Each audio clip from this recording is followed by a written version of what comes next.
பணத்தை மீட்கிறோம்னு மத்திய பாஜக அரசு தமிழ்நாட்டில் உள்ள அமைச்சர்கள், தொழிலதிபர்கள் வீட்டில் ஐடி, இடியை வைத்து ரைடு பண்ணி கருப்பு பணத்தை மீட்கிறோம்னு சொல்றாங்க.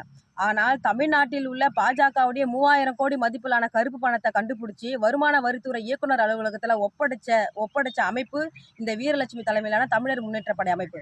நாளைக்கு காலையில் வருமான வரித்துறை புலனாய்வு பிரிவு இயக்குனர் அலுவலகத்தில் பாஜகவுடைய மாநில மகளிரணி பொருளாளர் மாலினி ஜெயச்சந்திரன் அவங்க ஒரே கிராமத்தில் வாங்கி குவிக்கப்பட்ட, அதாவது கருப்பு பணத்தில் 1000 கோடி மதிப்பிலான கருப்பு பணத்தில் வாங்கி குவிக்கப்பட்ட சொத்து பத்திரத்தை ஒப்படைக்கலான்னு இருந்தோம்.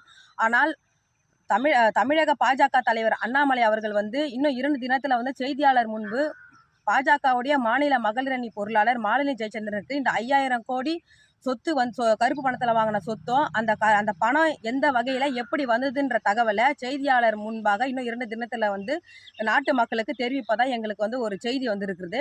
இன்னும் 2 தினத்தில் பாஜகவுடைய அண்ணாமலை அவர்கள் நேர்மையான அரசியல் தலைவரா இல்லை